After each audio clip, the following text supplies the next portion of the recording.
अब बात करते हैं फेजर डायग्राम की। तो फेजर डायग्राम हमारा क्या है? फेजर डायग्राम एक तरह का डायग्राम है जो सेम फ्रीक्वेंसी के करंट और वोल्टेज को उसके एक फेज एंगल के साथ रिप्रेजेंट करता है, और ये दोनों एक रोटेटिंग वेक्टर के द्वारा रिप्रेजेंट किया जाता है। ओके, तो अक्सर आप देखोगे सेम फ्रीक्वेंसी की होनी चाहिए। तो क्या होता है, फ्रीक्वेंसी सेम होगी। ऐसा नहीं है कि हाँ कॉस ओमेगा टी है और साइन ओमेगा वन टी हो जाए, ऐसा नहीं होना चाहिए। तो करंट और वोल्टेज की दोनों की फ्रीक्वेंसी, अगर एक की फ्रीक्वेंसी एंगुलर फ्रीक्वेंसी ओमेगा है तो दूसरे के भी ओमेगा होनी चाहिए। ठीक है, तो इस तरह से। तो इस टॉपिक से, इसी से रिलेटेड हमारा अब अगला पूरा एलसीआर तक चलेगा। आइए बात कर लेते हैं कि क्या क्या है। तो सबसे पहले है सर्किट कंटेनिंग ओनली रजिस्टर। अब हमें एक सर्किट है जिसका सिर्फ उसमें रजिस्टर है, उसकी फेजर बनानी है। तो कैसे बनाइएगा, देखिए। सपोज कर लीजिए कि एक रेजिस्टेंस है इसमें, और इसे हमने एक एसी करंट से जोड़ा हुआ है जो कि ई नॉट साइन ओमेगा टी है। यहाँ से करंट आई जा रहा है। तो ये जो है, ये आर रेजिस्टेंस। तो यहाँ पे जो फेजर आप बनाओगे, तो सबसे पहले क्या करोगे, इसके लिए यहाँ एक रोटेटिंग वेक्टर यानी एरो से वोल्टेज को रिप्रेजेंट करोगे, और इसका फेज एंगल कितना है, ओमेगा टी। ओके, और यहाँ से जब आई फाइंड करोगे तो ई बाई आर हो जाएगा, और ई को लिखोगे E naught sine omega t divided by R, तो I naught sine omega t. Okay, देखिए दोनों का फेज एक ही आया। तो यहाँ पे बस आई नॉट जो है हमारा, वो ई नॉट बाई आर है। तो इसकी थोड़ी सी वैल्यू जो है डाउन है, तो यहाँ पे ई है, ये ई नॉट साइन ओमेगा टी हो गया, और यहाँ आई हो गया आपका, ये इसे लिख दीजिए आई नॉट साइन ओमेगा। ठीक है, बस दोनों की जो फेज एंगल है सेम है, ये आपका आई हो गया। तो ये फेजर हो गया। अब इनका ग्राफ कैसे प्लॉट करोगे, ये आपका फेजर, फेजर डायग्राम। अब ग्राफ कैसे प्लॉट करेंगे आप?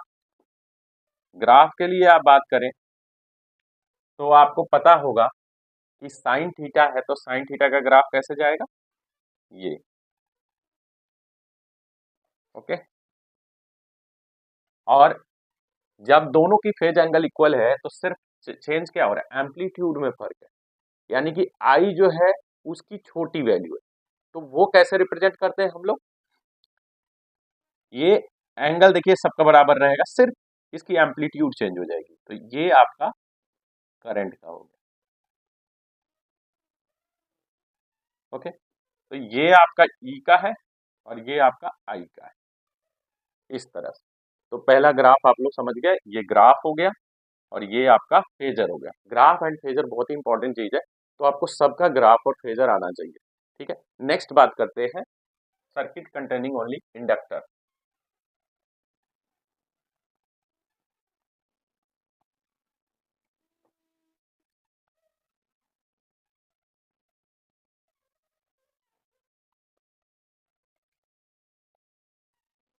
एक सर्किट है, सर्किट कंटेनिंग ओनली इंडक्टर। अब इंडक्टर है, इंडक्टर, अब इसी रेजिस्टेंस की जगह इंडक्टर लगा दिया, तो सर्किट कंटेनिंग ओनली इंडक्टर। तो इसी में आपने क्या किया, सर्किट में इंडक्टर लगा दिया है। तो यहाँ पे ई हमारा E naught sine omega t already हमारे पास है। तो होता क्या है, आई जो आता है आपका, वो I naught sine omega T minus pi by two हो जाता है। यानी कि इसमें करंट जो होता है, इसका फेज पाई बाई टू से लैग कर जाता है। ओके, यानी कि current lags behind voltage by pi by two in phase. तो इसका फेजर कैसे बनेगा,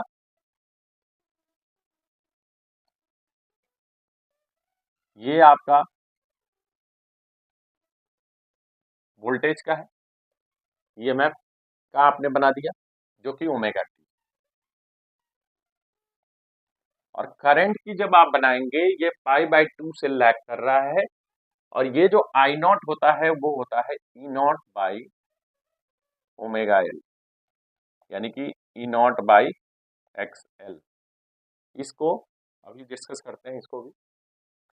तो यहाँ पे आपका जो बनेगा, current lags behind voltage by π/2, तो π/2 से लैग करेगा, यानी यहाँ पे π/2 हो जाएगा।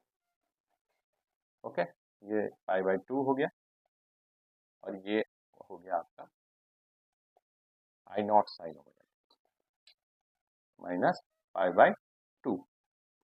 ये बेसिक चीजें हैं, ये सब याद रखना है आपको, क्योंकि ये यूज होगा आपका आगे। इसका ग्राफ की बात कर लें, ग्राफ भी बहुत ही अच्छे से आपको लर्न करना है, समझना है। तो ग्राफ ये आपका हो गया ई का। अब चूंकि π/2 से लैग कर रहा है, तो साइन ओमेगा टी माइनस π/2, तो अगर आप इसे माइनस इधर कर देंगे तो साइन π/2 माइनस ओमेगा टी, यानी कि कॉस ओमेगा टी का माइनस लग जाएगा। तो कॉस का ग्राफ यहां से होता, लेकिन माइनस लग गया, इसलिए नीचे से ग्राफ जाएगा इसका। ओके, तो ग्राफ कुछ इस तरह से, ठीक है। तो यहां से आपका ग्राफ चलेगा, और ये नीचे π/2 से आ गया, तो ये आपका ग्राफ हो गया। इस एक्सेल को बोलते हैं inductive reactance. Okay, inductive reactance क्या होता है? The resistance offered by the inductor in a circuit. जैसे रेजिस्टेंस जो रजिस्टर हमारा वो रेजिस्टेंस ऑफर करता है, सिमिलरली इंडक्टर भी हमें रेजिस्टेंस देता है, और इसका होता है ये इंडक्टिव रिएक्टेंस इसे कहते हैं। इसका SI यूनिट भी ओम होता है, ठीक है। और आपसे इसके लिए एक्सेल जो होता है वो ओमेगा एल के इक्वल होता है, और इसे हम लोग लिखते हैं 2πfl। इसीलिए एक्सेल जो होता है डायरेक्टली प्रोपोर्शनल टू फ्रीक्वेंसी होता है, और ग्राफ जो बनेगा ये बनेगा एक्सेल और एफ का, ठीक है। तो ये एक साथ ही आपको मैंने यहीं पे आपको बता दिया। नेक्स्ट है सर्किट कंटेनिंग ओनली कैपेसिटर। अब हम उस सर्किट की बात करेंगे जिसमें कैपेसिटर लगा हुआ है, सिर्फ कैपेसिटर। तो सर्किट कंटेनिंग ओनली कैपेसिटर में क्या होता है कि इसमें जो हमारा E naught sine omega T है, और इसका तो वही रहेगा जो सप्लाई हमारा। आई जो होगा अहेड हो जाएगा, यानी कि I naught sine omega t plus π/2 हो जाता है। आपको इसी तरह से याद रखना है। ओके, तो ये क्या होता है, इसमें current is ahead of voltage by π/2, या आप कह सकते हैं कि voltage lags behind current by π/2, उल्टा हो जाता है। ओके, तो इस सर्किट का फेजर बनाइए। फेजर कैसा आएगा? जैसे पहले आपने बनाया था इसका ई नॉट साइन ओमेगा टी। अब क्या है, इंडक्टर जो है अहेड है π/2 से, इसमें सॉरी इंडक्टर नहीं, करंट जो है अहेड ऑफ वोल्टेज है π/2 से। तो यहाँ पे ये आपका ओमेगा टी था, और ये आपका हो गया π/2, ठीक है। तो यहाँ करंट जो है हमारा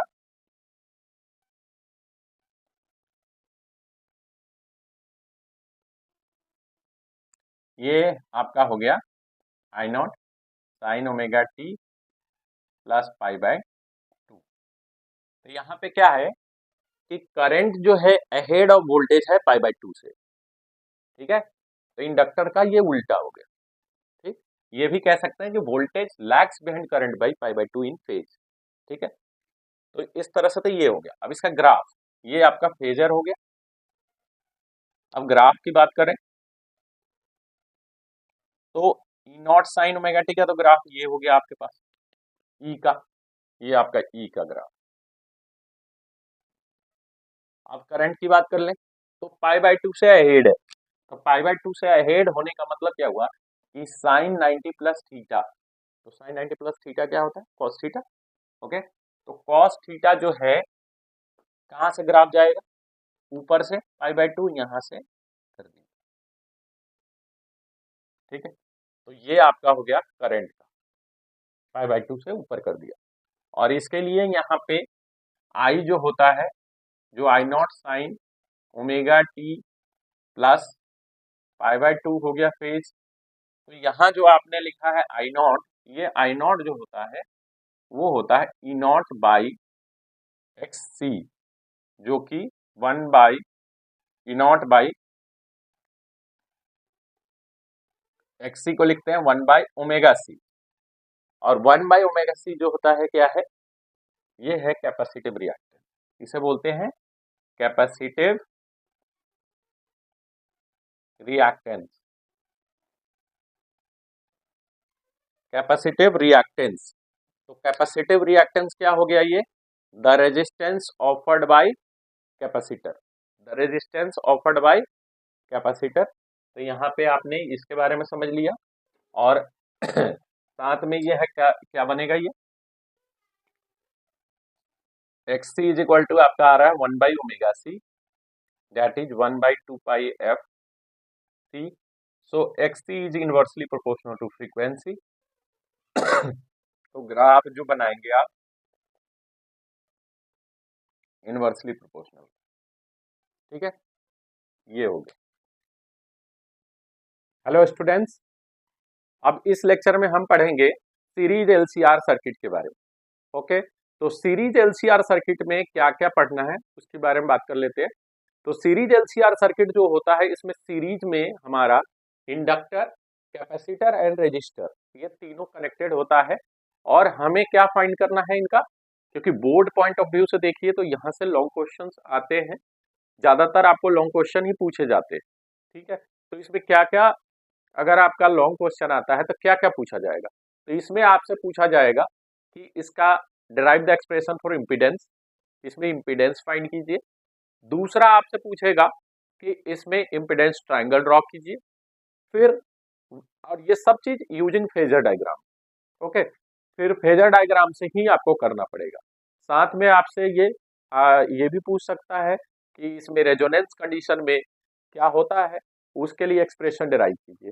तो ये सारी चीजें इस टॉपिक से आपको पूछा जाता है। तो आइए इस पे डिस्कशन करते हैं। ये आपका एक सीरीज हमने सर्किट ले लिया एलसीआर, इसके लिए हम फेजर ड्रॉ कर ले।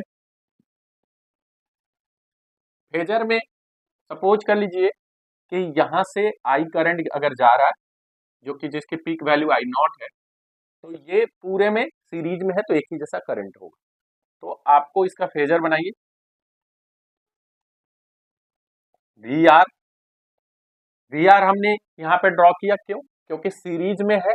और वी जो है आर के अक्रॉस जो पोटेंशियल ड्रॉप है, आपको पता है कि रेजिस्टेंस में करंट और वोल्टेज दोनों ही both are in same phase, तो दोनों ही सेम फेज में होता है। लैग और लीड किस में करता है, इन दोनों में। तो इसीलिए करंट को हमने, करंट और वोल्टेज दोनों ही इसी पे है।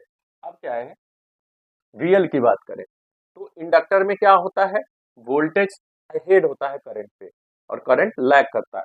तो इसीलिए इंडक्टर के लिए हम, ये हो गया, ठीक है। पीसी सिमिलरली क्या करेगा, करंट के ऊपर लैग करेगा और ये लीड करता है। तो यहाँ पे आपका ये आ गया वीसी, ठीक है। ये ड्रॉ करने के बाद आपको क्या करना है, यहाँ केस 1 लेना है और यहाँ लिखिए VL ग्रेटर देन VC। तो VL is greater than VC, then क्या होगा, इधर हम अगर हम यहाँ लिखे तो VL माइनस VC लिख सकते हैं। ओके, अब यहां से एक पैरेललोग्राम बना दीजिए और ये आपका आ गया रिजल्टेंट। रिजल्टेंट आपका आ गया और ये ही E हो गया। ओके, तो इसकी जो फेज है कितनी थी, हमने E इक्वल टू कितना था, ई नॉट साइन ओमेगा टी। तो ये जो ओमेगा टी है ये इसकी फेज हो गई, ठीक है।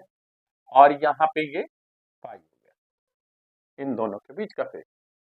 अब इस तरह से क्या करेंगे हम लोग, पैरेललोग्राम लॉ जो आप जानते हैं उसको यूज करेंगे। तो पैरेललोग्राम लॉ से क्या लिखते हैं, E is equal to this plus this VL minus VC plus VR।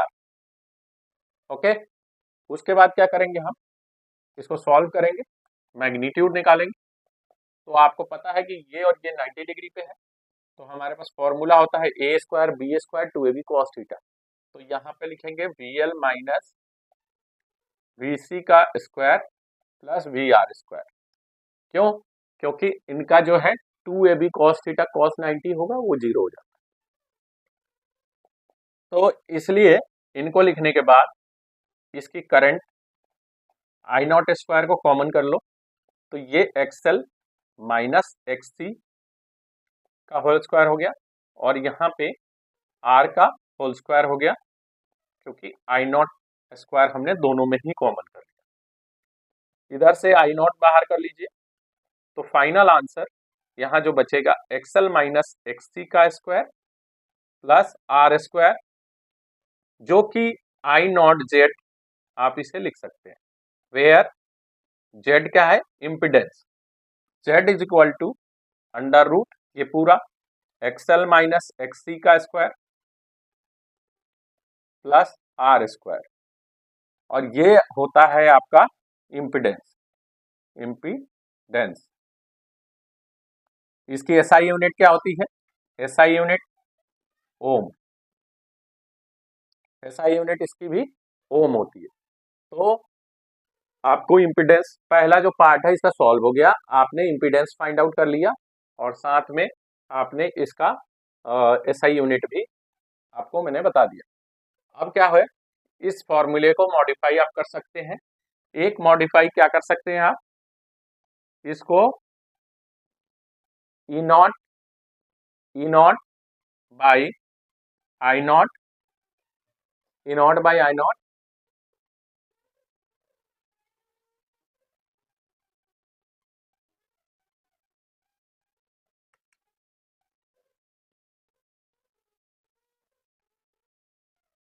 यहाँ पे इसे आप लिख सकते हैं, यहाँ पे E naught by I naught is equal to Z, और E R M S by I R M S is equal to Z.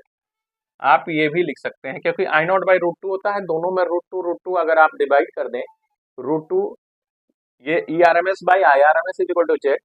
आप क्योंकि ऐसे क्यों लिख सकते हैं, क्योंकि इसमें अगर रूट टू से डिवाइड करोगे तो ये आ जाएगा आपका। ओके, तो ये फाइनल आंसर हो गया। अब आते हैं, हम बात करते हैं इसमें इम्पिडेंस ट्राइंगल।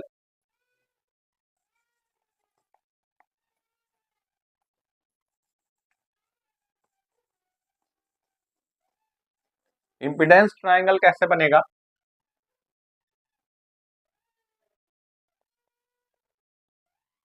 इम्पिडेंस ट्राइंगल में आप ये एक ट्राइंगल बना दीजिएगा, और इधर XL माइनस XC लिख दीजिएगा, तो ये Z, ये फाई, और ये R हो गया, और यहीं से cos फाई जो आ जाता है R अपॉन Z हो जाता है।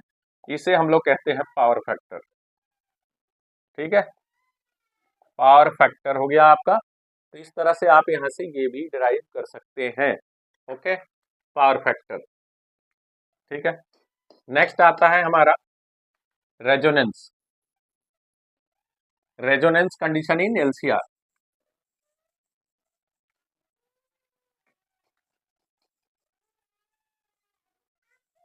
Resonance condition, resonance condition in LCR। Resonance condition in LCR circuit. देखिए, रेजोनेंस कंडीशन क्या है, रेजोनेंस तब होता है जब सर्किट प्योरली रेजिस्टिव बन जाता है। प्योरली रेजिस्टिव कहने का मतलब क्या हुआ कि XL जो होना चाहिए XC के इक्वल हो जाना चाहिए।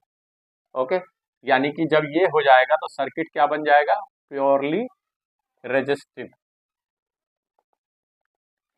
प्योरली रेजिस्टिव सर्किट हो जाता है। ठीक है, इसके लिए हम क्या फाइंड आउट करेंगे, XL आपको पता है omega L, XC 1 by omega C, cross multiply कीजिए, omega square 1 by LC, omega is equal to 1 by root LC, और ओमेगा आपको पता है 2 पाई एफ होता है, तो resonance frequency is equal to 1/2 pi root L C. तो ये आपका आ गया रेजोनेंस फ्रीक्वेंसी, क्योंकि ओमेगा जो होता है वो 2 पाई एफ के इक्वल होता है, आपको ये पता है। तो रेजोनेंस फ्रीक्वेंसी आपका आ गया XL is equal to XC होना चाहिए। ओके, तो ये हमने फाइंड आउट कर लिया resonance condition. Power in AC circuit, अब हम पावर की बात करेंगे। पावर इन एसी सर्किट, तो इसको कैसे फाइंड आउट करते हैं, देखिए यहाँ पे लेट कर लीजिए E is equal to E naught sine omega T and I is equal to I naught sine omega T minus five. हमने एक फेज इसका ले लिया। तो पावर क्या होता है, ई आई, तो E naught I naught sine omega t into sine omega T minus five, omega T minus five. उसके बाद क्या करना होता है, इन दोनों को ई नॉट आई नॉट यहाँ 2 से डिवाइड कीजिए, इधर 2 से मल्टीप्लाई कर दीजिए, ऐसे कर ही सकते हैं आप लोग।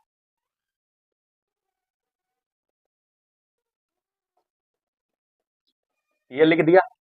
उसके बाद आप लोग जानते होंगे 2 साइन ए कॉस साइन बी का फॉर्मूला, तो ये आपने पढ़ा होगा cos A minus B minus cos A plus B, क्योंकि ये होता है plus cos A cos B plus sign A sine B minus ये cos A cos B minus sign A sine B, तो ये माइनस माइनस प्लस हो जाएगा, तो कॉस कॉस कैंसिल, साइन बच जाता है। तो ऐसा फॉर्मूला आपने देखा होगा, क्योंकि माइनस का प्लस होता है, प्लस का माइनस होता है, ठीक है। तो साइन वाला जो है इसमें प्लस हो गया, और फिर इससे माइनस से प्लस हो जाएगा, तो 2 हो जाएगा। तो इसी फॉर्मूले को यूज कर रहे हैं हम, और यहाँ लिख रहे हैं E naught I naught by 2 और कॉस, हमने यहाँ पे ए माइनस बी लिखना है, तो cos A minus B minus cos A plus B यानी 2 ओमेगा टी माइनस 5, ये आ गया आपके पास। ओके, यहां तक फाइंड आउट कर लिया। अब यहाँ पे लिखिए आप एवरेज पावर, पहले ये लिख लीजिए cos 5 minus cos 2 omega T minus 5। अब इसको लिखिए एवरेज पावर ओवर 1 साइकिल। हम फाइंड करेंगे average power over the 1 complete cycle. 1 cycle में हम फाइंड करें, तो आपको पता है कि साइन कॉस जब ये टाइम डिपेंडेंट है, तो 1 कंप्लीट साइकिल में ये वाला पैरामीटर हो जाता है 0 फॉर 1 कंप्लीट साइकिल के लिए, तो इसीलिए इसे हम लिखेंगे 0। तो फाइनल पी एवरेज पावर जो हो गया हमारा E naught I naught upon 2 cos 5, इसी को हम लिख सकते हैं E naught by root 2 I naught by root 2 cos 5, जो कि बन जाएगा E R M S I R M S cos 5। ये हो गया आपका पावर। तो एवरेज पावर हमें मिल गया E R M S into I R M S cos 5। तो आप इसी से एक और फॉर्मूला फाइंड कर सकते हो, जब सर्किट प्योरली रेजिस्टिव होगा तो ये 0 डिग्री हो जाएगा, तो ये E R M S I R M S आ जाएगा। जैसे ही आप इंडक्टर और कैपेसिटर में जाओगे तो पाई बाई 2 से लैग लीड करता है, तो वहां पे आपको ये वैल्यू 0 हो जाएगा। इसलिए एवरेज पावर जो होता है इंडक्टर और कैपेसिटर का, यहाँ पे हम 0 निकालेंगे। ये सिर्फ आपका आएगा प्योरली रेजिस्टिव सर्किट में, जो कि E R M S I R M S. तो ये आपका आ गया एवरेज पावर।